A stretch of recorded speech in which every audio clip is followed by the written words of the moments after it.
он пациент, который хотел привести 5 женщин, чтобы они от него забеременели. Поэтому, если есть возможность рожать, рожайте. Не нужно думать, что потом когда-то будет легче. На 100 лет? Кредит брать на машину окей, ЭКО за 500 тысяч рублей идти не окей. Ты за 38 лет понял, что жизнь настолько сложная, что там не бывает черного и белого. Ну, то есть страшных диагнозов на твоей практике нету? Дуров не анонимный донор. К сегодняшнему дню все хорошо, у нас есть статистики. Ой, это ужасные гормоны. Вы что, после ЭКО поправитесь? Будет вообще все ужасно. Потому что они не хотели беременеть. Просто факт нашего рождения. Это уже чудо. Это нереальное чудо, что это именно мы.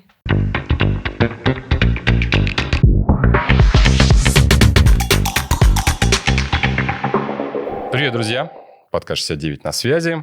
С вами Денис Балабас. Продолжаем 8-й сезон, продолжаем тему здоровья. Сегодня у меня интересная тема и очень, не менее интересный специалист, врач-репродуктолог Ирина Гаврилова. Ирина, привет. Привет.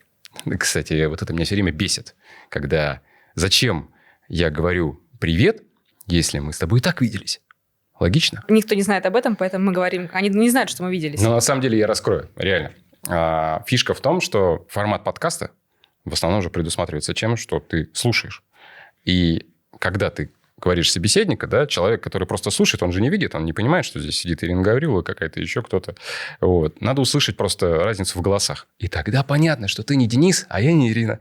Супер. Поехали по нашим вопросам. Так как я не с 7 пядей во лбу, я подготовился. Вот, смотрите, вот вопросы, да. Много. Вот, да, вот здесь вот. Это, кстати, логотип подкаста, если вы не в курсе. Я подготовился, даже разделил на категории. Надеюсь, что в тайминг мы как-то сможем плюс-минус уложиться.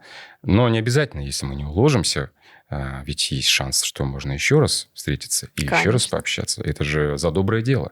Про ЭКО говорить я люблю долго и упорно, поэтому можем, да. А можно бесспорно. Посмотрим. Хорошо. Поехали. Что такое бесплодие? Простыми словами. И когда паре стоит задуматься о посещении репродуктолога, а не гинеколога. Потому что для меня, вот, честно сказать, я не знал, что есть специальность репродуктолога. Серьезно? Ну, я же говорю. Серьезно не знал? Не, ну я понимал, что кто-то подсказывает, ну, как бы рассказывает эту историю, но я не думал, что для этого прям специальный специалист. То есть, приходишь к гинекологу, и вот гинеколог тобой там занимается. Приходишь к урологу, и он тобой занимается. Но вот в предыдущем подкасте у меня был Андрей Лычагин, он одновременно и андролог. И поэтому здесь это ему в функцию-то входит. А у тебя это как входит? У меня это по-другому, потому что гинекология, она слишком обширна. И не бывает такого, что гинеколог и работает с консультацией в женской, и потом еще оперирует заодно, и потом еще роды принимает, он еще и акушер. Обычно мы всегда разделяемся, и вот в этой гинекологии выделилась отдельная специальность репродуктолог, тот, который занимается планированием беременности и конкретно выполняет вспомогательные репродуктивные технологии, ЭКО в простонародье. И когда к тебе нужно приходить, как это понять, что настал тот самый момент? На самом деле, всегда планируя беременность. Если у людей возникает мысль о том, что они хотят стать родителями сейчас или когда-то потом, они должны прийти к репродуктологу, а не только тогда, когда у них беременность не наступает. Есть ли какие-то моменты, когда прям точно на 100% вот возраст и регулярная половая жизнь – это вот те звоночки, которые способствуют тому, чтобы прийти к тебе? Прям точно, если за 12 месяцев регулярной половой жизни без любых вариантов контрацепции в той паре, где женщина младше 35, нет беременности, прям точно ко мне. Или в той паре, где то же самое, только 6 месяцев, и женщина старше 35 лет. Тогда тоже точно ко мне. То есть термин бесплодия – это когда беременность наступила за год, там, где женщина младше 35, или за 6 месяцев, там, где женщина старше 35. То есть получается, что у нас с женой за 2 месяца мы прям легко отделались. Да, вообще. Прекрасно. То есть реально... Вы попали в те проценты людей, у которых максимальная вероятность забеременеть, она максимальна в первые 3 месяца. Первые 3 месяца планирования вероятность беременности около 65% на попытку. И потом снижается. И к году попыток беременеют только примерно 86% фертильных пар. Остальные, там примерно до 90%, забеременеют к 1,5 годам. Угу. Еще 5% забеременеют к 2 годам. У остальных будет диагноз бесплодия неясного генеза. Хорошо. За вот этот период, который ты работаешь именно репродуктологом по специальности, причины бесплодия, они все те же самые, как были, допустим, не знаю, там 20 лет назад, 30 лет назад? Понятно, я 20 лет не работаю, да, я только мне было 2 года. Я, к примеру, что на сегодняшний день эти причины, они увеличились. К сегодняшнему дню появляется все больше женщин, которые откладывали материнство, потому что они строили карьеру, потому что они путешествовали, потому что они не хотели беременеть. И теперь у нас довольно большая категория женщин старшего репродуктивного возраста, у которых не наступает беременность просто потому что возраст. Женщины – это такой очень большой и важный фактор планирования беременности. И женщины старше 40 лет сложнее беременеют, это правда. И вот эта категория женщин, их сейчас стало больше. А как обстоят дела с вот этим термином «старородящие»? Это вот, я не знаю, прям вот женщина вот это триггерит, вот это прям сразу такой, старородящая. А поэтому мы его не говорим. Ну, вообще, на самом деле, такого термина даже не было у меня в меди. То есть нас такому термину никогда не обучали. Так откуда он появился? Я не знаю. Я никогда не писала в картах, даже когда я там училась в ординатуре. Вообще такого не было. Сегодня у нас есть термин «старший репродуктивный возраст». И мы не можем про него не говорить, потому что есть осечка в 35 лет, после которых у женщин возникают, не то что возникают, а повышаются некоторые риски планирования беременности. И нам, женщине, нужно донести эту информацию, что, знаете, дорогая женщина, вот есть этот возраст, до которого нужно задуматься, потому что после будет тяжело. Условно. У меня вчера на приеме была женщина, ей 42 года. Она пришла ко мне обсудить заморозку яйцеклеток. Замораживать клетки в 42 года – это, такая себе история. Вообще обычно нет. Но у нее экстренная ситуация. У нее диагностирован в марте рак молочной железы. И ей нужно срочно сейчас заморозить яйцеклетки, потому что у нее в ближайшем 11 апреля запланирована химиотерапия. После химиотерапии, после лечения основного заболевания, онкологии, у нее резерв будет очень и очень и очень и очень низкий. К 42 годам у нее нет беременности, у нее нет партнера, и, к сожалению, после лечения у нее экстремально снизится авариальный резерв, и встанет вопрос, она сможет вообще когда-то забеременеть генетически своим ребенком. То есть, получается, ты на своей практике ты можешь сказать, что ты говорила какие-то страшные диагнозы своим пациенткам в этом плане? Так, а что у нас страшными диагнозами будет считаться, например? Элементарно, наверное, что все, дорогая, ты больше не сможешь рожать. Так мы обычно не говорим, потому что всегда вот эти вспомогательные репротехнологии, они не заканчиваются только ЭКО. У людей есть такое понимание, что репродуктолог, ВРТ, ЭКО, только оплодотворение. Так. А в ВРТ входит вообще еще много всего. В том числе, например, донорские ооциты, донорские программы, донорство яйцеклеток. И поэтому женщине я могу сказать, это вот такой гром среди ясного неба, что, к сожалению, забеременеть генетически своим ребенком вы не сможете. Вот такое сказать могу. Ошарашить ее вот этой информацией могу. Но потом сразу скажу, что мы можем использовать донорский генетический материал, и вы выносите и родите ребенка. То есть страшных диагнозов на твоей практике нету? Глобально страшных нет. А вот как, допустим, ты в своем направлении работаешь для того, чтобы вот как-то проинформировать людей, что... Веду блог, веду соцсети. И веду их довольно активно. И, мне кажется, постоянно, ежедневно рассказываю о том, что нужно замораживать яйцеклетки, отложенное материнство, что ЭКО – это не ужас, что нужно правильно планировать беременность, что нужно обратиться к врачу, гинекологу, репродуктологу и обсудить, что мне нужно, чтобы забеременеть, что нужно принимать фолиевую кислоту, что если вы принимаете резиноиды синтетически, беременеть вам нельзя, что от КОК не будет бесплодия. И все постоянно говорю, и я, и мои коллеги, потом приходят пациентки и говорят: ЭКО – это рак, ЭКО – это зло, КОКи – это бесплодие, и все подобное. Прекрасно, то есть на этом можно заканчивать подкаст. Ирина все рассказала. У меня еще много чего есть рассказать. Хорошо, вот как раз ты про ЭКО коснулась. Ты сказала про рак и все остальное. Вообще много мифов об ЭКО? Да. Вот что прям есть такое прям топ, не знаю, там 2-3, которые прям вот... Топ-3. Давай. Рак, больные дети, климакс. Это топ-3. Вообще нужно вот понять психологию всей этой ситуации.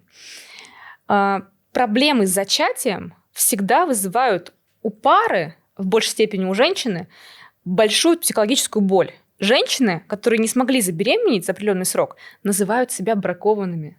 Прям называют. У меня есть одна пациентка, которая завела блог в Телеграме с названием «Бракованная девочка». Да, то есть женщины глубоко переживают эту трагедию, потому что раз женщина не забеременела, значит, она какая-то не такая, сякая, ужасная. Женщина где-то слышала, что вообще-то это не приговор, бесплодие не приговор, можно пойти к репродуктологу и там пройти процедуру ЭКО и родить ребенка. Но как же она пойдет к нам, когда ЭКО это так ужасно, когда ЭКО это вызывает рак? Это же везде написано.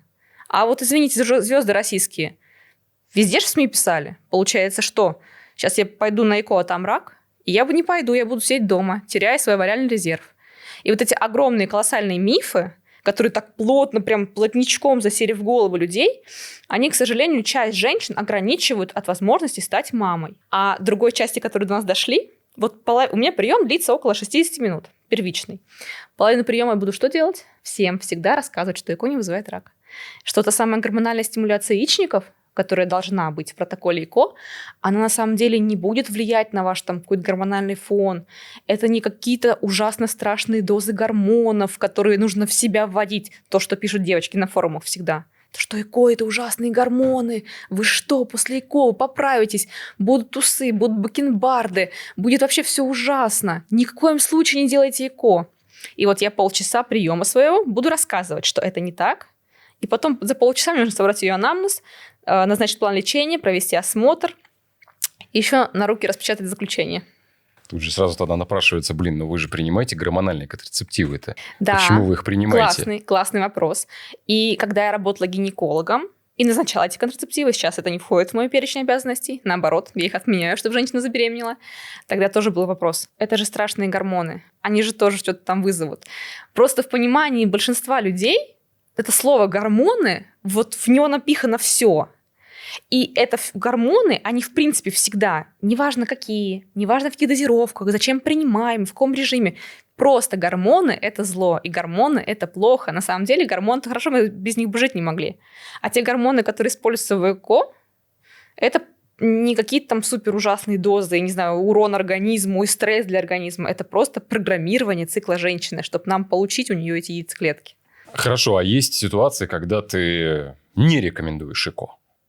Да, у меня вот прям тоже на днях была пара. Молодая женщина, 28 лет, партнеру, по-моему, 29 или 28 лет. Они планируют беременность 3 месяца. И за 3 месяца беременность не наступила. Но пришли они, значит, с таким настойчивым убеждением, что им нужно ЭКО, потому что женщина не может. Она плачет над каждым тестом отрицательным. Подруги беременеют, ходят с колясками уже, там некоторые уже родили, для нее это боль, она не может за них порадоваться, ей нужно вот вынь-положь, срочно забеременеть. И поэтому они хотят через 3 месяца планирования ЭКО. Конечно же, этого не будет. В этой стране, я думаю, в мире никто на это не пойдет. Конкретно эту пару я отправила к психологу. Забавно. Немножко, да, чтобы женщине, немножечко успокоиться в этой теме. Психологу. А не нужно было им еще, я, конечно, не профессионал, но, допустим, есть же какой-то репродуктивный чекап. Так, естественно. Это первое, что я сказала, это то, что они молодые, естественно, мы все это провели. То есть вот настолько. Конечно. Пардоните. Естественно. Когда мы поняли, что все у них хорошо, и просто нужно еще немножко времени, потому что, нужно выкинуть из головы эту тоже какую-то плохую мысль, что беременность должна вот так наступить в первом цикле попыток. Если не наступило, то все уже какие-то, проблемы. Я, буду себя чего-то там искать. Нет, ни в первый месяц, ни второй, ни в третий, ни в пятый, ни в 10. Год. Прям вот год регулярной половой жизни. Нет. Потом мы немножечко проверим вас, посмотрим там труп, посмотрим, партнера обследуем. Если все окей, еще на полгодика отправим. Поэтому паниковать не нужно тем людям, у которых все хорошо. Конкретно у этой пары все хорошо. Но репродуктивный чекап, он из чего вообще состоит? И кому чаще всего ты его рекомендуешь? Всем планирующим беременность. И, наверное, самое главное понятие этого чекапа – это овариальный резерв. Это что? Это, по-простому, количество запас яйцеклеток. Да, я То есть, просто если у специально говорю, что я мужчин, такой. если у мужчин сперматогенез происходит постоянно, и, по сути, мужчина фертилен всегда, в любом возрасте, в теории он может дать ребенка, то у женщины этот возраст ограничен. Женщина уже рождена с определенным запасом яйцеклеток, и они только расходуются на протяжении ее жизни. Восполнить их никак нельзя. И обычно они окончательно расходуются в возрасте 50-52 года, у женщины начинается менопауза. После этого возраста женщина не может забеременеть. Это обусловлено природой и правильно, в принципе, обусловлено. Но, тем не менее, бывает так, что менопауза наступает у женщины в 25, в 21, в 36. То есть не в том возрасте, когда мы ее ожидаем. Почему так бывает? У некоторых женщин, потому что у них были операции на яичнике. И тот резерв, который нельзя восполнить, его можно просто отрезать хирургическими инструментами. Вот была женщина, все у нее было прекрасно, потом там увидели у нее какую-то кисту в яичниках, пошли на операцию, хоп, после удаления кисты удалена еще и часть яичника, и у нее в 25 лет очень низкий авариальный резерв. Это значит, что у нее осталось довольно короткое время для того, чтобы забеременеть. И ей нужно либо беременеть, даже если она не планировала сейчас это, либо заморозить свои яйцеклетки, чтобы в дальнейшем она могла беременеть. Бывает такое, что этот резерв снижен из-за генетики. Мы видим, что у мамы, у бабушки, у тетушки, у сестренки менопауза наступала раньше. И у нашей пациентки, она пришла в 20 лет, хоп, у нее уже очень низкий резерв. Мы смотрим на ее яичники. Когда доктор смотрит яичники, он считает такие черные кружки в яичниках, это фолликулы, домики для яйцеклеток, а их очень мало. У женщины снижен авариальный резерв. А иногда мы не знаем, почему. Вот прям не знаем, и все. Она молодая, красивая, все у нее хорошо. Мы проверяем авариальный резерв, а он очень низкий. И у нее опять возникает момент этого короткого времени на планирование беременности. Либо планируй беременность, либо заморозь свои яйцеклетки, или заморозь эмбрионы, то есть что-то сделай. Потому что пройдет 5 лет, когда захочешь беременеть, к сожалению, можешь не смочь. А как вот происходит, бывает, я не знаю, насколько это часто, бывают же разные новости, там, вот какая-то женщина родила там в 60 лет, при том, что... Чего сделала? Родила в 60 лет. Да. При этом, что ей все как один говорили, что Да. не будет. Слушайте, такое может быть. Это вот такая прям казуистика. Такие случаи, они правда единичные, что она сама забеременела и родила в 60. Это прям, условно, 3 случая, не знаю, там, за десятилетия. Другое дело, когда она родила в 60 лет, потому что она воспользовалась либо своей замороженной, либо донорской яйцеклеткой. И когда мы видим российских звезд, которые старше 50 рожают своих детей, ребята, нет, это использование материала какого-то своего донорского, не знаю, как насчет своего, может быть и донорского. Вот и все. А кому ты, кстати, рекомендуешь заморозку яйцеклетки? 2 показания. Первое – социальное, то есть ей сейчас 35. У нее нет партнера, карьера, я не знаю, там какие-то свои личные моменты, а она либо не готова беременеть просто внутренне, либо ей не от кого беременеть. Детей у нее нет. Ей нужно заморозить клетки. Мы не знаем, как сложится жизнь. Опять пример. На днях у меня была пациентка, ей 45 лет, у нее нет детей. Она планировала беременность. Год планировала беременность, вроде как вот сейчас все наступит, все будет хорошо, и у нее погибает муж. Угу. Долго очень она от этого отходит. Очень долго. И только к 45 годам она приходит к мысли стать мамой. У нее ничего не заморожено. Она вряд ли в 35 думала о том, что муж погибнет, у меня не будет детей, я до 45 лет буду там как-то с этой мыслью смиряться. И она приходит ко мне, у нее очень низкий резерв. У нее 1 фолликул, 1,5, вот так если сделать, в яичниках фолликула. У нее очень низкий антимюллеров гормон.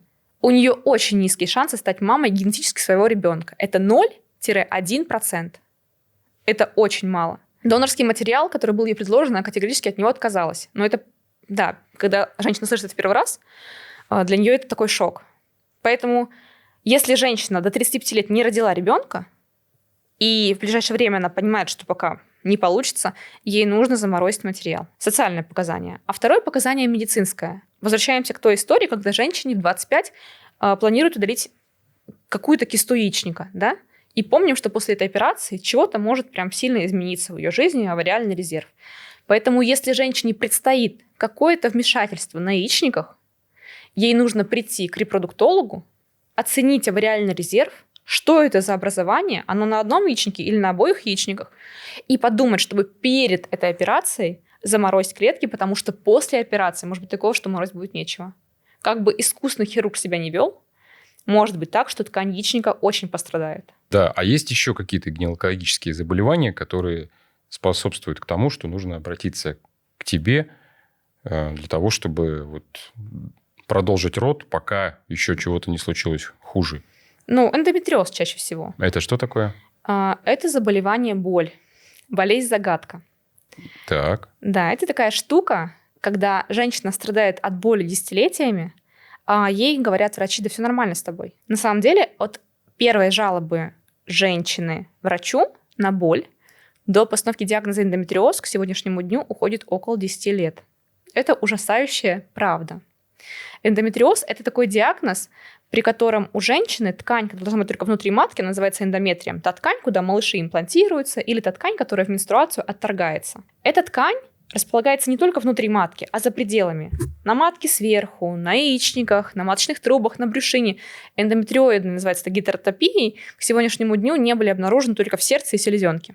А во всех других органах быть могут. И даже у женщины может быть шрам, рубец, там, не знаю, после кесарево сечения, да, и он будет каждую менструацию кровить, набухать и кровить. Эта ткань эндометриоидная, она чувствует гормоны яичника и как будто бы тоже менструирует. И от этого женщина каждую менструацию испытывает жуткую боль. Она не может встать, она не может ходить, она только лежит и все. Из менструации в менструацию. Очень больно. Больно ходить в туалет, больно жить половой жизнью. Вот такой вот диагноз. И он категорически плохо отражается на яичниках, и у него такой не самый лучший прогноз в плане планирования беременности. Иногда он приводит к бесплодию. Есть ли какие-то решения проблем с зачатием, если женщина не ведет половую жизнь, у нее нет партнера? Да. Если она может просто не вести половую жизнь с партнером, потому что, конституция половая такая, не хочу жить половой жизнью. Или у нее может не быть партнера. В первом случае, если у нее есть партнер, но половой жизнью они жить не хотят, мы можем использовать внутриматочную инсеминацию. Это тоже вид вспомогательных технологий репродуктивных, когда мы берем с первым партнером, там ее обрабатываем немножечко, шаманим, чтобы она была очень хорошая. И в момент чаще всего стимулируемой овуляции, то есть мы сделали так, чтобы у нее была овуляция в этот день, мы все запрограммировали, мы просто аккуратненько ввели сперму в матку. Такой, мы называем это дорогой половой контакт. А если у женщины нет партнера, это тоже не проблема. Это вообще не проблема. Потому что есть довольно большие банки доноров, которые могут стать отцом этого ребенка. Интересно, много там платят? За что? За сперму? По-моему, 1015 за дозу. Это за один раз, да? Да. Так. А есть какие-то плюсы-минусы заморозки яйцеклеток и эмбрионов? Есть. Так. И плюсы и минусы есть. Начнем То есть, с плюсов. Отложенное родительство это называется. Так. Можем заморозить яйцеклетки, Так. можем заморозить эмбрионы. Клетки. Вот я решила заморозить свои клетки. И это только мои клетки. И никто, кроме меня, не может моими клетками распоряжаться. Только я решаю, когда их разморозить, оплодотворить или перестать хранить. Только лишь я. Но клетка – это всего лишь клетка. Она такая же капризная, как и сама женщина. И клетка может не разморозиться, не оплодотвориться, не дать эмбрион. То есть заморозить одну клетку – это вообще ни о чем. Я должна заморозить их 15 минимум в своем возрасте, чтобы хоть как-то иметь план Б и подумать хотя бы о рождении одного ребенка. Потому что всегда будет вот такая воронка, да, идти. Сколько клеток, сколько из них оплодотворились, сколько там до третьего дня культивировались, до 5 суток, сколько прошли тестирование генетическое. Всегда будет вот так. Поэтому клеток нужно много. И процент разморозки клеток примерно 80. Могут, конечно, и все разморозиться, а могут нет. То есть по статистике, вот я заморозила 10 своих клеток, разморозится 8, оплодотворится 7-6, может быть. До 3 суток у нас будет примерно там 7-6, сказать, 4 эмбриона, морлы. До 5 суток у нас будет 1-2. О, Это прям хорошо, если было бы так. так. А если эмбрионы, получаю эмбрионы в паре с своим партнером, да, тогда это собственность наша, моя и его. И я одна не могу распорядиться. И если вдруг мы больше не вместе по какой-то причине, все, я эмбрионами воспользоваться не смогу. Они просто будут лежать. Мгм. Ни он, ни я, только по решению суда. В России это так. То есть, получается, первый вариант, он более рабочий, скажем так. Ну, условно, да. Но, с другой стороны, эмбрион – это уже эмбрион. Это не клетка. Это серьезная структура. Эмбрион нужно разморозить, а процент разморозки эмбрионов 99,9, и положить в полость матки. И если он еще и тестированный, то шанс на беременность 70%. Это довольно много. А если у меня хранится 3 тестированных, я рожу одного ребенка. Хорошо, но для тех, кто смотрит, мы все-таки, мне кажется, должны пояснить разницу в материальном эквиваленте. Что дороже, что дешевле. Дороже, конечно, эмбрионы. Мгм. Потому что любые программы ВРТ, они, по сути, примерно одинаково строятся. То есть нам всегда нужно, простимулировать яичники женщины, чтобы получить больше яйцеклеток. То есть обычно в обычном менструальном цикле у женщины созревает одна яйцеклетка, чтобы забеременеть одним малышом. Потому что организм человека, он запрограммирован на одноплодную беременность. И многоплодная беременность, двойни, тройни, не дай бог четверни, это неправильно, это патологическая история, это так не должно быть. И как бы не было здорово, когда они там бегают одинаковые, играются и такие милые, эту беременность нужно выносить. А иногда, да довольно часто, женщины рожают таких детишек недель в 30, килограммовых, реанимация и так далее, и выхаживание потом долгое. Поэтому в организме формируется один фолликул с одной яйцеклеткой. А нам нужно в ЭКО больше, и мы поняли почему, потому что воронка. Поэтому нам нужно простимулировать яичники женщины для того, чтобы получить у нее сразу много яйцеклеток. 15, 20, 10, сколько там у нее сейчас будет в яичниках в этом менструальном цикле. Первый момент. Все, простимулировали яичники. Это тоже финансовые затраты. Препараты, которые используются в репродуктивной медицине, они довольно дорогие. 100 тысяч может уйти просто на стимуляцию, на препараты. Второй этап – это забор яйцеклеток. То есть теперь нам нужно их получить. Каким образом? Женщина в наркозе находится, потому что это неприятно, когда какой-то человек иголкой в твоем малом тазу там что-то делает. Наркоз. Тоненькой иголочкой, я врач, захожу в каждый фолликул, то есть домик для яйцеклетки, и забираю эту самую клетку. И отдаю ее эмбриологам. Вот если мы завершаем эту историю на заморозке яйцеклеток, все, мы больше ничего не оплачиваем. Простимулировали, провели пункцию, заморозили. Примерно это может, в Москве, в нашей клинике, наверное, стоить около 200 тысяч рублей. Примерно так. Мгм. Если у нее хороший авриальный резерв. Если мы сразу получили 15 клеток, хорошо, нам этого хватит. А если я буду морозить эмбрионы, то к забору этих клеток добавляется подготовка спермы, оплодотворение, культивирование, заморозка эмбрионов, возможно, генетическое тестирование эмбрионов. И там сумма увеличится, уже будет около, 400 тысяч рублей, 350, 500, если получили много эмбрионов и все их тестируем. Но это повышает, собственно, процент того, что все в итоге будет удачно. Тут нужно понимать, в каком возрасте мы это сделали. Если эта женщина сделала в молодом возрасте, то у нее и с клетками будет все удачно. Мгм. Угу. Если много заморозила клеток. То есть с темой, это вот ты сказала про иголки, да? Это функция яичников. Яичников. Да. То есть минимальный дискомфорт, это, получается, вводят в какую-то анестезию, Пропофол, да? 15-минутный наркоз буквально. Прям 10, максимум, при сложной пункции 30 минут мы это делаем. То есть сейчас это вот прям максимальные, скажем так, максимально комфортные процедуры на сегодня, чтобы безболезненно, скажем так. В плане боли, да, женщина ничего не почувствует.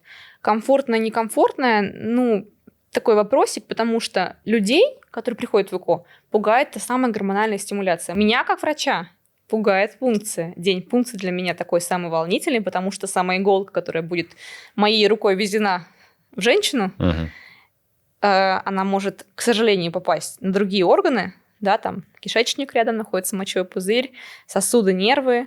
И Конечно, это очень маленький процент осложнений, но все равно он случается. Иногда, да, редко, к большому счастью, пациенты уезжают после пункции в стационары на лапароскопию, чтобы там, не знаю, кровотечение остановить из яичника.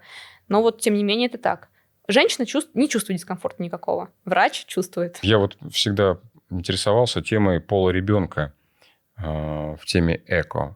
То есть неужели настолько сейчас продвинутая медицина, что можно запланировать даже пол ребенка? Или это все-таки сказки? Это не сказки, медицина гораздо более продвинутее, чем программирование пола ребенка. Мы можем, потом, если мы будем говорить про тестирование, я потом подробнее про это скажу. Но прийти и выбрать пол ребенка нельзя, за исключением некоторых случаев. Но вернемся к первому. У меня были пациенты, которые пришли и сказали: доктор, мы хотим двойню, чтобы это был мальчик и девочка. Я говорю: как здорово. А можно я записываю, какие должны быть глаза у них? Голубые. Они прям реально поверили. Я говорю: а кучеряшки будут, нет? Ну, сейчас, может быть, веснушки. То есть они прям всерьез это? Всерьез. Так. Я говорю: сейчас мы откроем магазин детей, будем выбирать. Нет, по желанию пары или там женщины в России пол ребенка выбрать нельзя. Это запрещено законом. В России?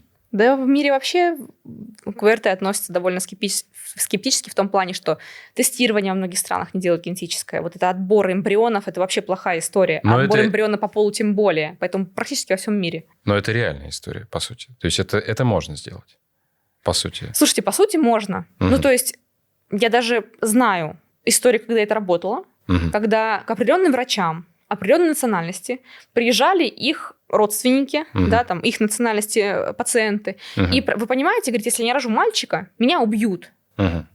И некоторые врачи, наверное, это шли.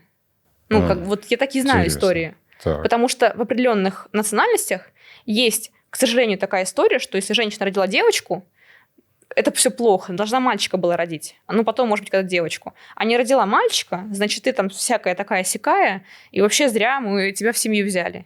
Но почему нельзя выбирать пол? Почему? Ну, потому что некоторые реально... Все люди разные. Я знаю тоже, у меня были пациенты, у которых было три сына, и они очень хотели забеременеть девочкой, очень хотели девочку. Понимаю желание, да, там иметь девочку, 3 сына, все окей. Но женщина делала аборты, когда были мальчики. Но это плохо. Это неправильно. Ну да, какая-то не очень приятная история. Да, Так вот, вернемся к ЭКО. Если паре проводят генетическое тестирование эмбриона, называется ПГТА-тестирование на ануплоидии, то есть смотрят на хромосомы этого эмбриона, естественно, понятно, какие половые хромосомы у него эмбриона X, Y, мальчик, девочка. И пациенты могут знать, когда получают результат обследований, да, там 5 эмбрионов, 2 мальчика, 3 девочки. Но заказать перенос какого-то эмбриона, я хочу, чтобы это мальчика перенесли. Ну, как бы они могут мне это озвучить. Доктор, я очень хочу мальчика. Я могу это передать эмбриологу, потому что в итоге эмбриолог берет эмбрион, размораживает, да, и потом дает в мои руки, чтобы я положила в полость матки женщины. Эмбриолог может условно прислушаться. Он скажет: ну, в принципе, одинаковые эмбрионы по характеристикам. В принципе, ну, как бы, хорошо. Но прийти и заказать, я пришел на ЭКО, потому что я хочу девочку, так нельзя. А обязательно мы выбираем пол эмбриона, когда у пары есть какое-то заболевание генетическое, и им нельзя рожать определенный пол. Самый такой известный пример я всегда привожу. Семья Романовых. Мы все знаем, что у Алексея была гемофилия, а у девочек нет. Вот, соответственно, если мы знаем, что в семье есть какое-то сцепленное с полом заболевание, мы можем выбирать определенный пол. Тогда мы уже приходим к репродуктологу на ЭКО с заключением генетика, где нам черным по белому написано: в данном случае нам нужно планировать беременность с помощью вспомогательных технологий, ЭКО с ПГТА и выбор эмбриона такого-то пола. Допустим, это может работать, если какая-то женщина захотела взять донорскую сперму. И, допустим, вот этот мужчина, который сдал эту сперму, он прям стопроцентный быкосеменитель, у которого рождаются только пацаны. Это работает? То есть с ней это сработает? У него это не может. Невозможно, чтобы был мужчина, у которого рождаются только пацаны. То есть Ну как же эти мемы, куча где-то. Мема куча, да. Вот у него 5 там футбольная команда, он хочет девочку, и у него там футбольная команда пацанов. Ну это мем, потому что пол, ну вот вообще человек, да, он образуется в момент расхождения хромосом, в момент оплодотворения. И вот только тогда мы понимаем, это будет мальчик или девочка. По сперме, по яйцеклеткам. Это никак невозможно определить. Вообще это нереально. Окей. Так, что это такое? Как генетическое тестирование эмбрионов влияет на успех ЭК? Сегодня, к сегодняшнему дню, все хорошо. У нас есть статистики, на которых мы говорим о том, что ПГТ-тестирование увеличивает шанс наступления беременности. Если вдруг женщина не забеременела, вопрос, а у нее был бы тестирован эмбрион или нет, а скорее всего он был не тестирован, а скорее всего там была какая-то хромосомная аномалия в эмбрионе, поэтому она не забеременела, ну и так далее. Существует несколько вариантов тестирования. Вообще 4, на практике 3. Первое, самое распространенное, ПГТ-А, на анеуплоидии, на хромосомные аномалии. Мы знаем, что у женщины может наступить беременность и случится выкидыш. Вот там условно 7 недель, 8 недель беременности, было сердечко уже билось у эмбриончика, хоп, потом перестало биться, и там она говорит, меня почистили или сделали медикаментозное завершение. Почему так случилось? Потому что в 90% вот на таком раннем сроке эмбрионы перестают развиваться из-за хромосомных аномалий. Вот в момент расхождения этих клеток неправильно хромосомки разошлись, и как бы это ни звучало грубо, это естественный отбор. Так вот, есть категории женщин, у которых будут выше риски этих анеуплоидий. Это женщины старшего репродуктивного возраста и женщины, в хромосомах которых есть проблема. То есть у нее изначально хромосомы с проблемой. Вероятнее всего, и у малышей будет то же самое. Поэтому таким женщинам будет рекомендовано тестирование. Называется ПГТ-А, когда мы выбираем эмбрион, у которого нет аномалии, и приносим в полость матки. Есть тестирование, называется ПГТ-М. И вот здесь мы говорим про прогресс медицины, по крайней мере в репро, потому что мы видим, по-любому ты видел, сборы в интернете тяжело больным детям. Конечно. Например, со спинально-мышечной атрофией или с муковисцидозом. И возникает вопрос у родителей, что случилось-то? Мы же здоровые, у нас все хорошо. Как он мог родиться с такой сложной генетической патологией? И давайте откровенно, мы когда планируем беременности, никто из людей не представляет, что у него родится ребенок, и жизнь вообще изменится. Абсолютно. Она сломается и будет совершенно другой. Мы материнство и вообще родиться представляем в таких розово-голубых тонах, гуляем с колясочкой, все улыбаемся, пляшем, и все здорово. Ну, я так не представлял. Да, как? Не, я представлял это более, скажем так, скромно, сидя у люльки, постоянно поддерживая его сон, поднял, успокоил. Постоянно, обратно. Первые 10 дней, да, потом уже он перестает. Там уже надо поддерживать его активность какую-то. Наивный. Да. Ну так вот, когда рождается такой ребенок глубоко больной в паре, это всегда шок. Особенно, когда родители условно здоровые. Ну, условно, мне все хорошо, я здоровый человек.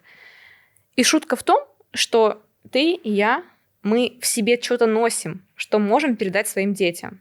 Это называется здоровое носительство мутаций. То же самое там муковисцидоз. Я сейчас в генетике меня поправят, там каждый 47-й, что ли, носитель муковисцидоза. Спинальная мышечная атрофия тоже примерно каждый 40-й или 41-й.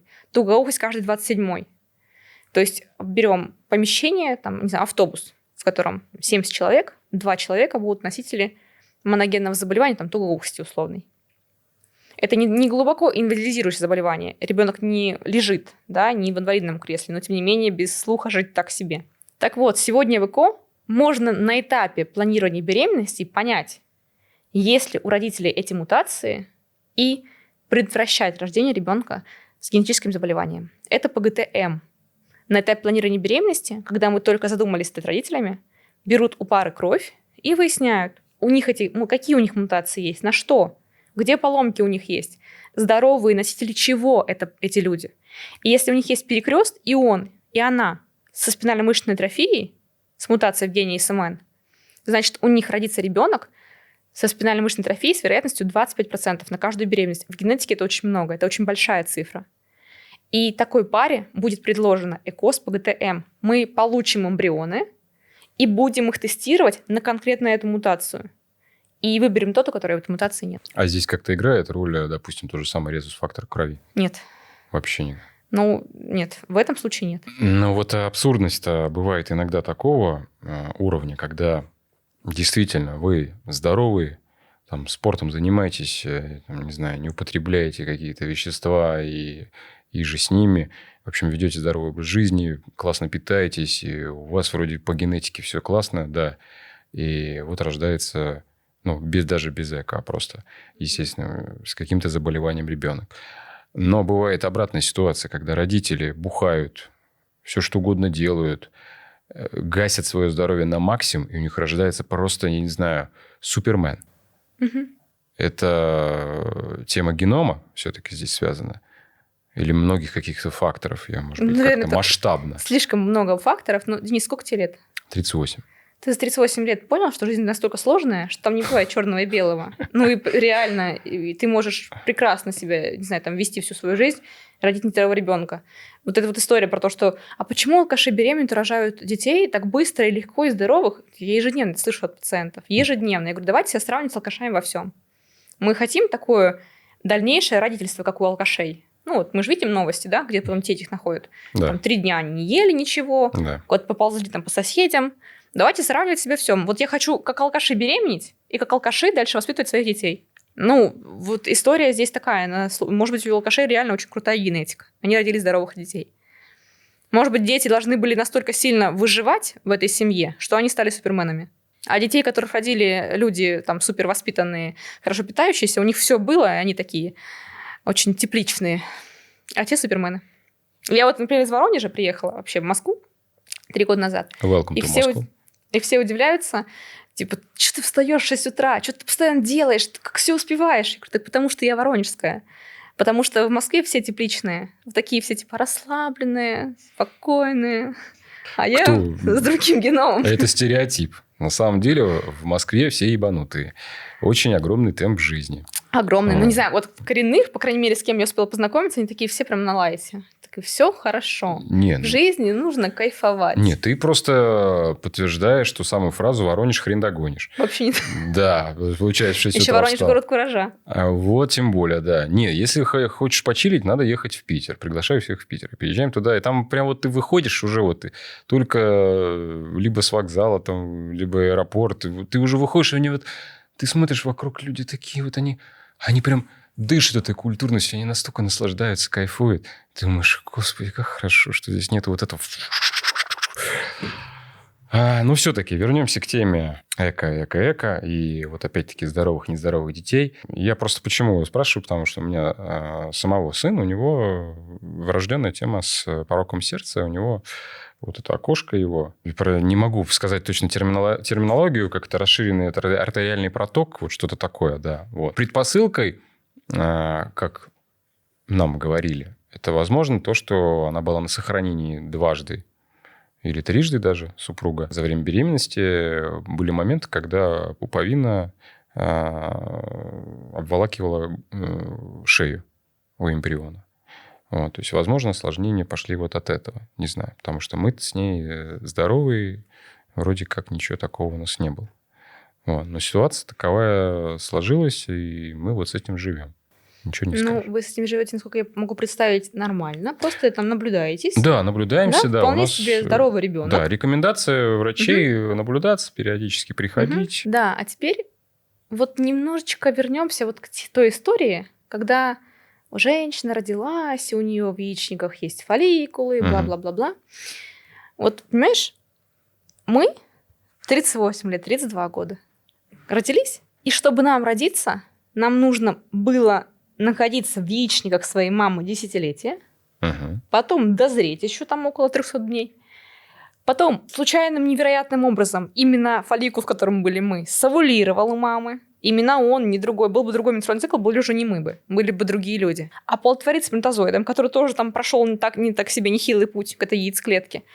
И вот оплодотворение произошло. Образовалась одна клетка. Одна. Из которой потом вообще все образуется. Руки, ноги, голова, шея, органы внутренние, вообще все. И для того, чтобы мы получились, она пошла делиться.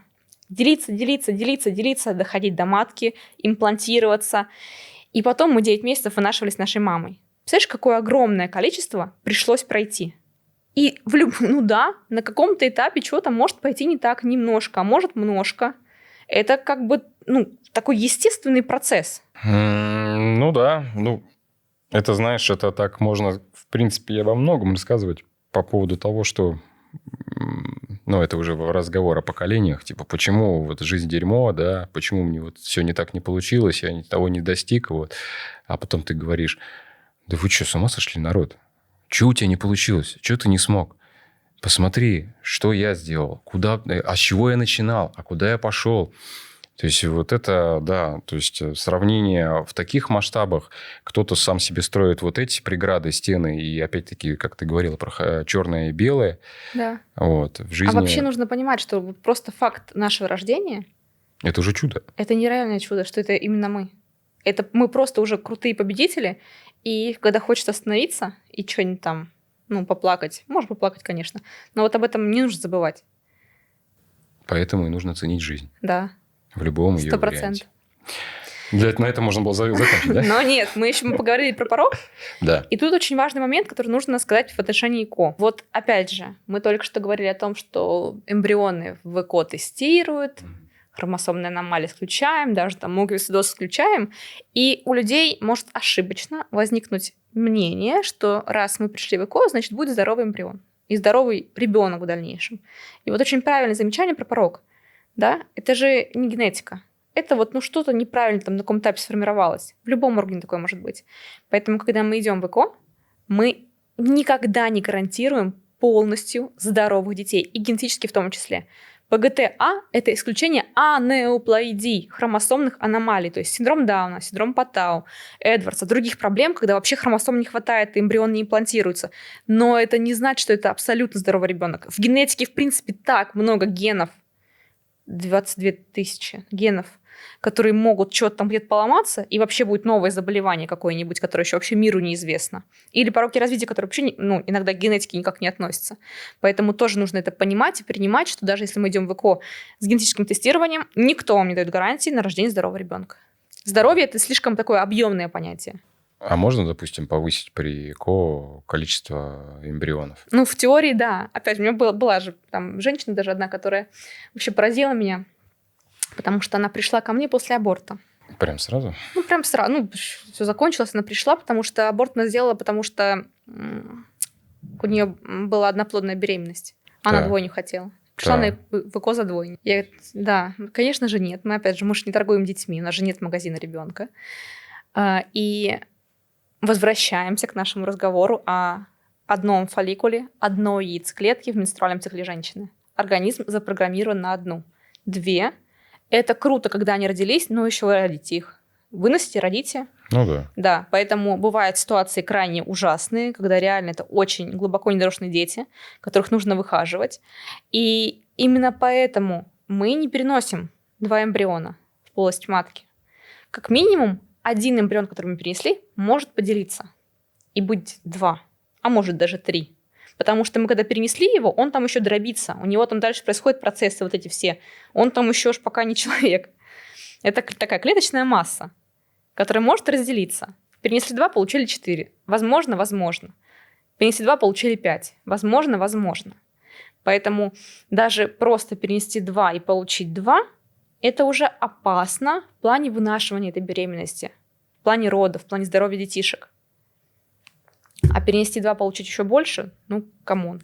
Поэтому к сегодняшнему дню большинство клиник, это регламентировано нашими документами медицинскими, рекомендован 1 эмбрион к переносу. 2 в редких случаях, когда у нее уже столько было переносов, они не дали беременность, мы уже не знаем, что делать, мы уже по-всякому к этому подходим. Ладно, давайте 2, может быть, это шанс на беременность усилит, и то с ее информированным согласием, потому что она понимает, что такое многоплодная беременность, понимает риски многоплодной беременности, и она на это идет.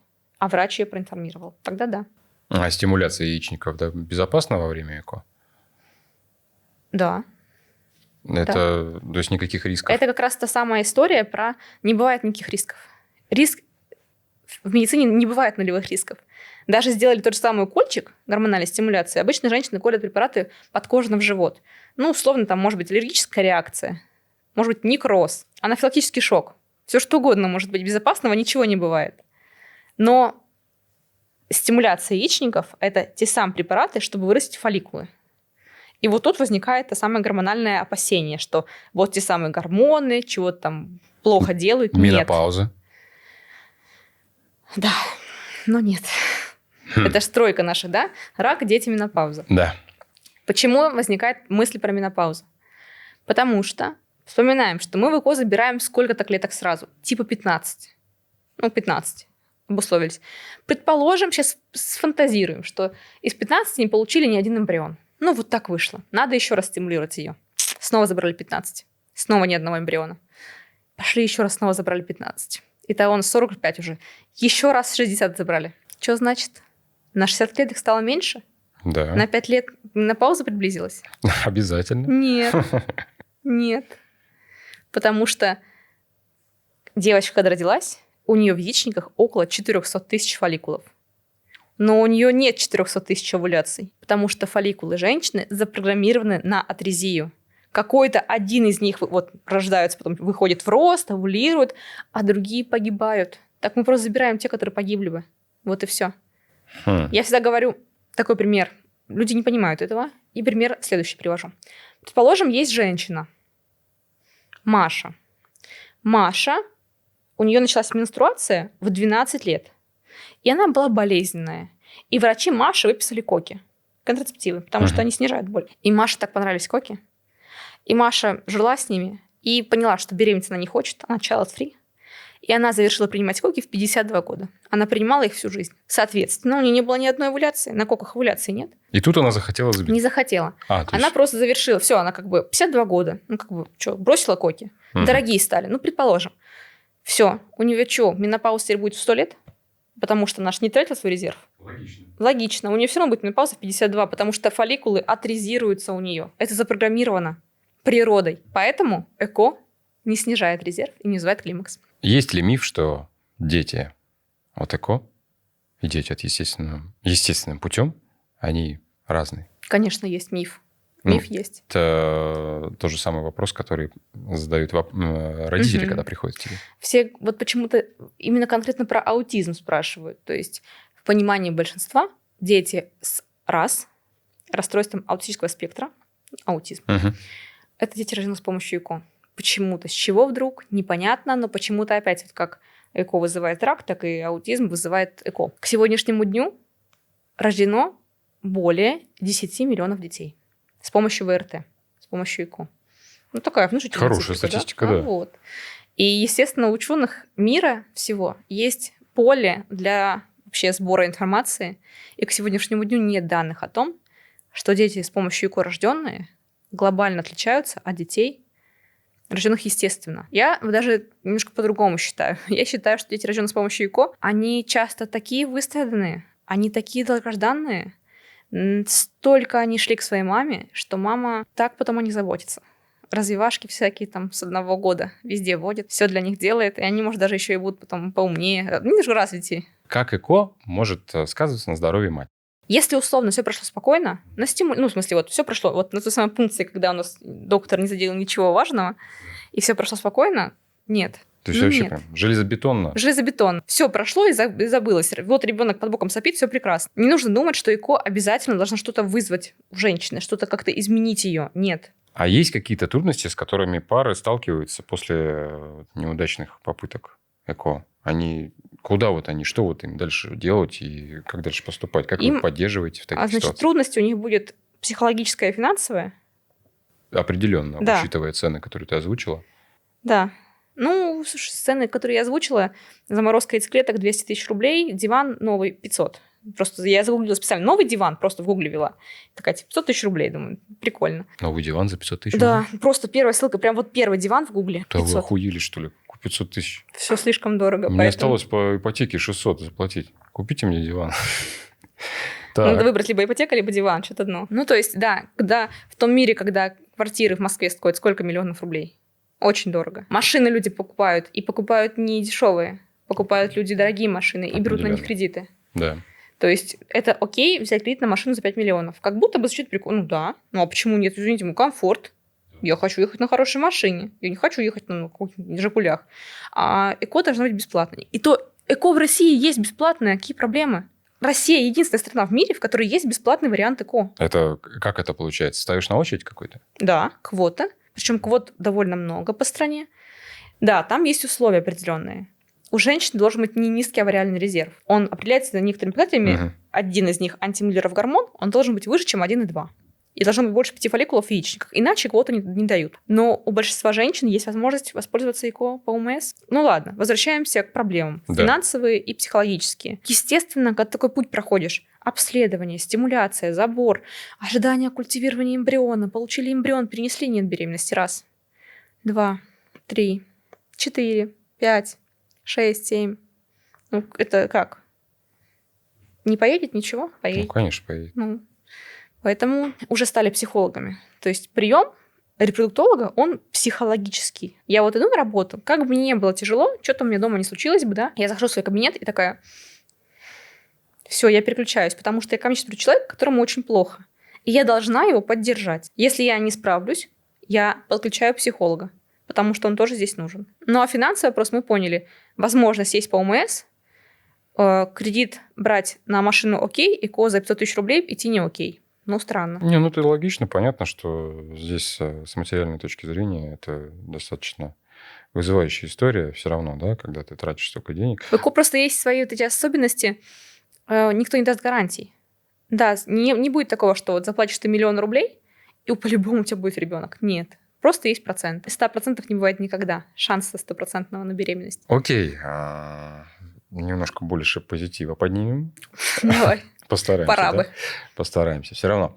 Но какие рекомендации ты можешь дать женщинам, которые хотят рожать после 40? Заморозь свои яйцеклетки. Заморозьте свои яйцеклетки. И не чтобы одну. в дальнейшем ни одну. Не одну. 20 заморозьте до 35 лет. Будет спокойно жить. Морозя клетки, мы всегда надеемся, что вы за ними не вернетесь. Такой план Б. Очень план Б. Будет круто, если вы за ними не вернетесь. Но если вдруг они вам потребуются, здорово, что они у вас есть. Потому что это основная наша категория пациенток, женщины старше 40 лет, которые дошли до идеи беременности все-таки, закончили свои карьеры. У меня вот пациентка была одна, она, значит, всегда приходила в супердорогих брендах, там, супер топ-менеджер чего-то топ невозможного, и она всю свою жизнь строила эту карьеру. А теперь ей все это не нужно. Она ежемесячно ходила там на эти фолликулометрии, чтобы хотя бы одну клетку получить у себя. Получала клетку, получала анаплоидный эмбрион.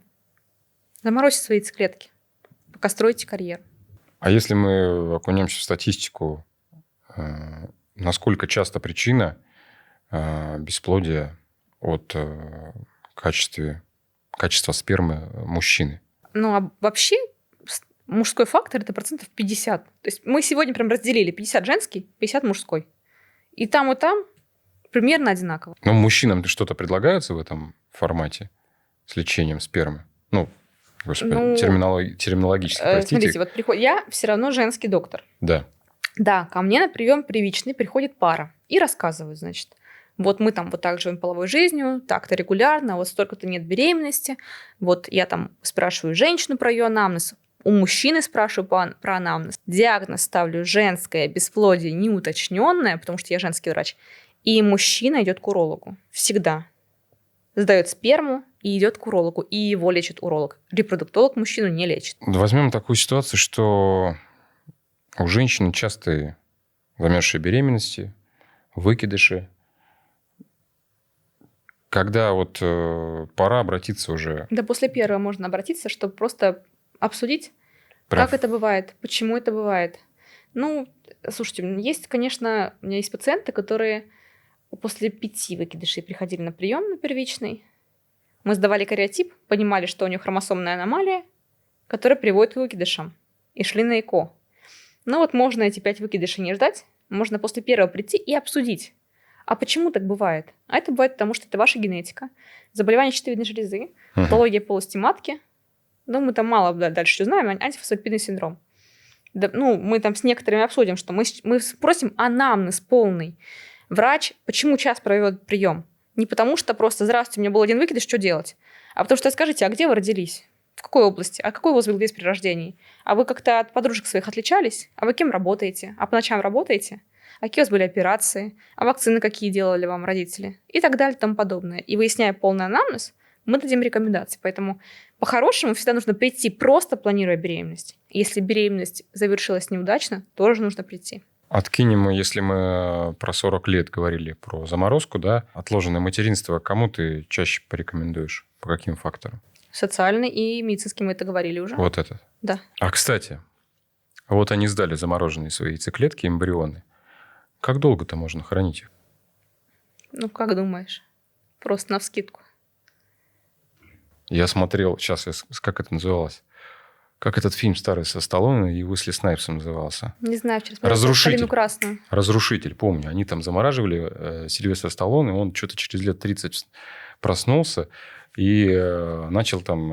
А Уэсли Снайпса раньше пробудили, и он начал там все херачить, всех убивать. И тут надо было Сталлоне разбудить, чтобы он вместе помог. Короче, 30 лет было, они заморожены были человечками. Вот. Может быть, 30 лет и эмбрион... Человечка замораживать-то в реале не научились. Это понятно, но это научились. фантастика, да. Но эмбрион-то можно на 30 лет заморозить? Можно, а можно на 100. На 100 лет? Нет ограничения по сроку, когда мы должны как-то использовать или перестать хранить материал генетический. Вообще не существует. И вот их хранятся и хранятся. К сегодняшнему дню, по-моему, я я не видела информацию новее. 30 лет хранились эмбрионы, разморозили, перенесли в полость матки, и женщина родила двойню. 2 эмбриона перенесли. Это было, по-моему, в Великобритании. То есть, по идее, если можно заморозить, допустим, сперму Джобса, можно было, да, когда-то, то можно было, по идее, взять и... Я не знаю, может, Путин задавал. Это историю молчит. То есть, по идее, можно и от него в любой момент. Почему? Так, а в смысле, он сдал свою сперму как кто? Он что, пошел донорством?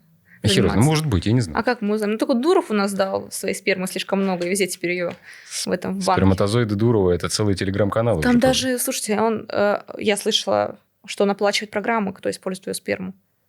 ЭКО. Он оплачивает ЭКО тем женщинам, которые его сперму используют. Ни хера себе. Дуров не анонимный донор. Типа, знают, что это его сперма. Он просто хочет, чтобы у него было много детей. Ну, молодец. Или он просто несет этот флаг. Слушай, у меня был пациент, пара одна. Ну, как пара, в смысле пара. Он пациент, который хотел привести 5 женщин, чтобы они от него забеременели. У нас есть система Рай-Витнес, мы не разрешили ему это делать. Система Рай-Витнес и врачебная этика, как минимум. Но вот человек хотел, чтобы от него было беременно как можно больше женщин, чтобы у него было много детей. А вот одна будет там беременеть, рожать, но это долго. Лучше сразу 5. А вот давай с точки зрения отбросим тебя как специалиста, репродуктолога. Вот просто кого оставим? Настолько. Закроем просто. Вот просто сидит передо мной женщина. Зовут ее Ирина. Так. И как ты относишься к тому, что женщины откладывают свою репродуктивную функцию к тому, что они занимаются карьерой? Угу. Ну, смотрите, как женщина Ирина, да. Мне сложно за всех женщин рассуждать. Ну, это понятно. Ну, окей, ладно. Я думаю, что не надо ничего откладывать. У женщины Ирины 2 детей. И я не сидела в декрете. Я работаю. И довольно хорошо работаю. И уже работаю в Москве, и в хорошей клинике. И, все хорошо. И на самом деле, есть возможность рожать детей и строить карьеры. И ничего не откладывать. Поэтому, если есть возможность рожать, рожайте. Сейчас. Не нужно думать, что потом когда-то будет легче. Потом, когда вы захотите, может быть так, что вы придете к этому в 50 лет, да, у вас замороженные яйцеклетки, но вашего ребенка будет 18, он там закончит школу, а на звонке вы будете сидеть у него на последнем, и вам будет сколько, 68 лет, а он будет вас стыдиться. Об этом тоже нельзя забывать. Нужно все стороны оценивать. Как ты относишься к таким моментам, когда поощряют некие регионы оплату за беременных студенток, как-то так, за обучение, за то, что она учится, беременная? Слушайте, да, вообще так классно, когда ты беременная студентка. Это же идеально. Вот мы когда учились в медицинском, я думаю, господи, боже ты мой, беременная. Вот сейчас вот ладно, ты закончила, как мы все думаем, да, профессию получила, так. Беременни, рожай. Нифига подобного. Вот сейчас девчонки, которые в институте родили, у них уже взрослые дети, так. И они уже строят карьеру прекрасно свою. Рожайте. Если у вас есть надежный партнер рядом, рожайте. Вот просто строя карьеру, не рожаю, это для меня такое себе. Нет партнера рядом надежного, конечно, это звучит как серьезный аргумент. Но если рядом есть человек, с которым вы видите свое будущее, рожайте. Ну, тут еще есть фактор того, что этот надежный партнер может стать ненадежным и уйти в тот момент, когда Да, она может, родила. фактор такой, может завтра нас всех сбить машина или сосулька в голову упасть. Мы не можем каждый шаг предотвратить. Поэтому, сегодня он классный, давайте с ним ржать. Надеемся, что он не изменится. А есть у тебя истории успешного успеха в плане Всегда твоей деятельности? беременность в ЭКО – это успешный успех. Такие истории, их много, к счастью.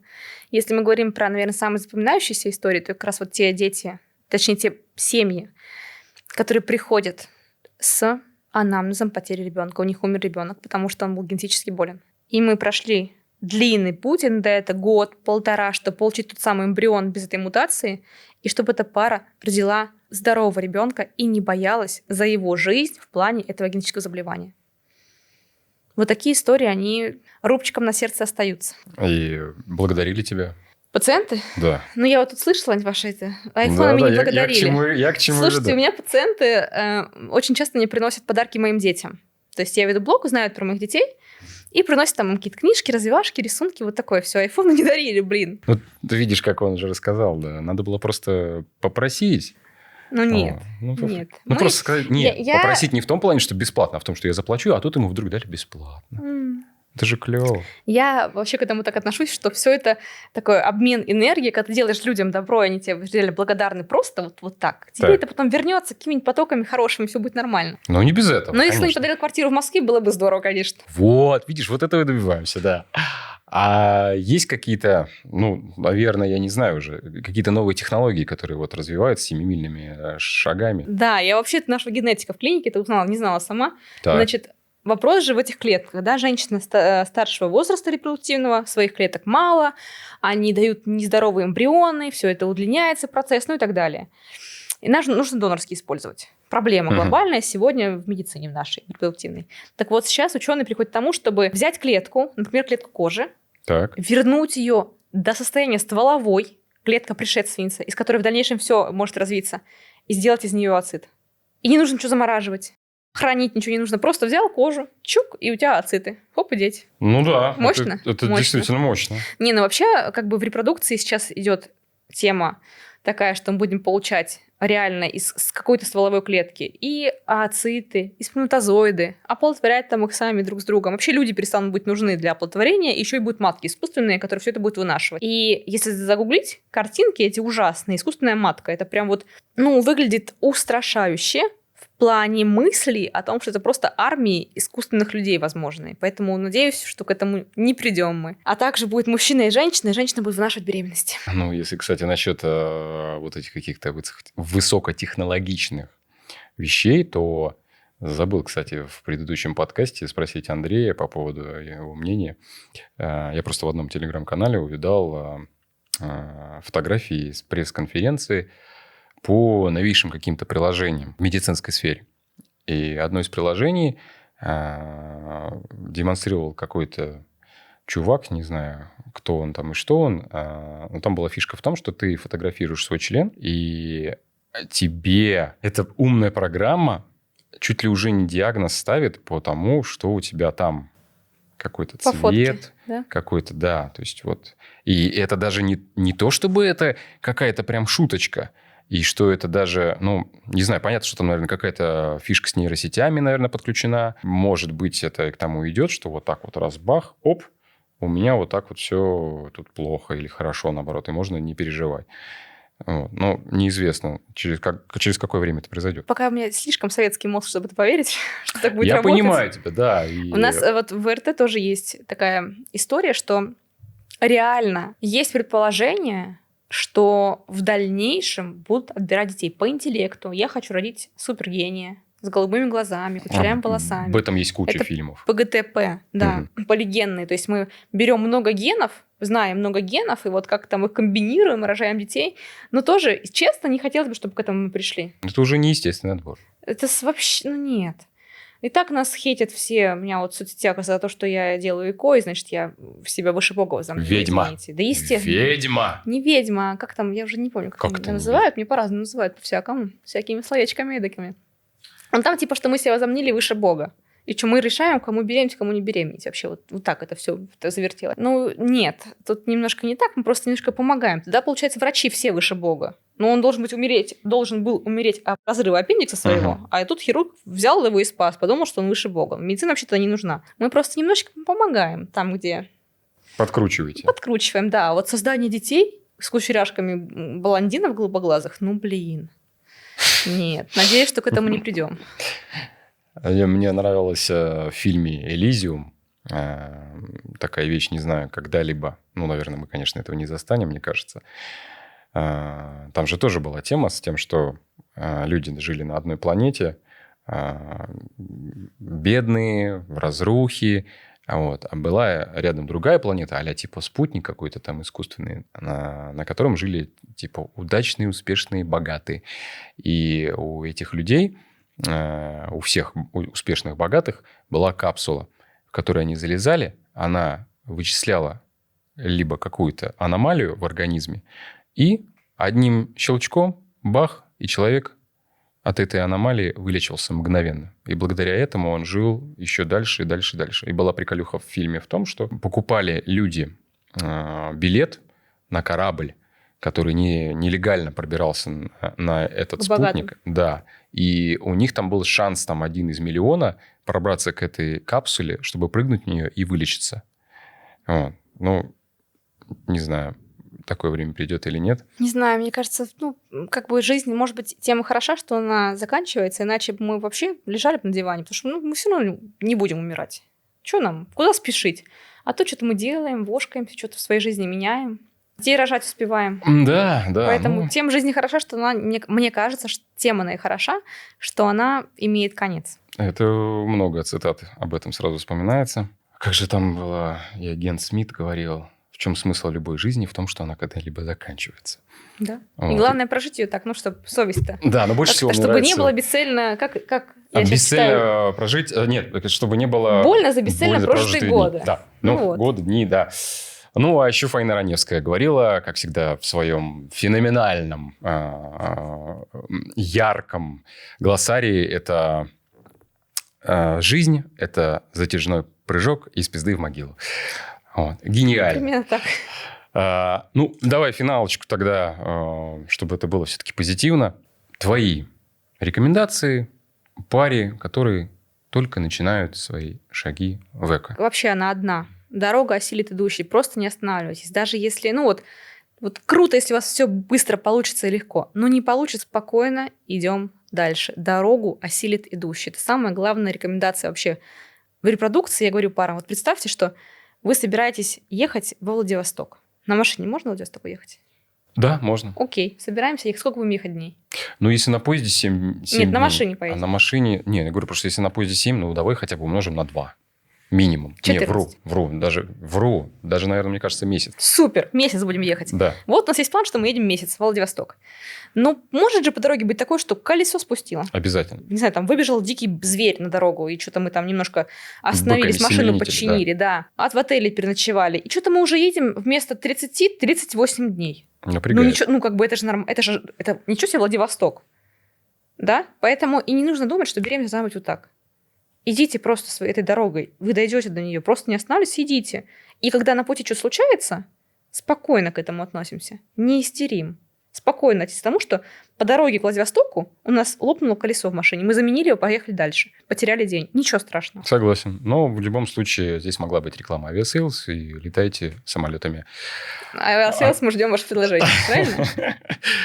Правильно? Ну что, я должен завершить также на позитивной ноте и обратиться еще раз к своим замечательным подписчикам.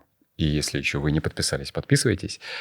Ваша самая главная ваша реакция, деятельность над моим подкастом, комментарий, репосты всякие, там, колокольчики, лайки, да, лайки, там, дизлайки не надо, пожалуйста, просто лайки, да. Вот это все в невероятном масштабе, представьте себе. Вот только ваша замечательная живокипучая деятельность, она в невероятном масштабе повышает процент того, что подкасты выпадают в рекомендации. Могу вот сейчас сказать аудиоверсии, которые вышли совсем недавно, они занимают места в 200, топ-200 Apple Podcast, 25 место.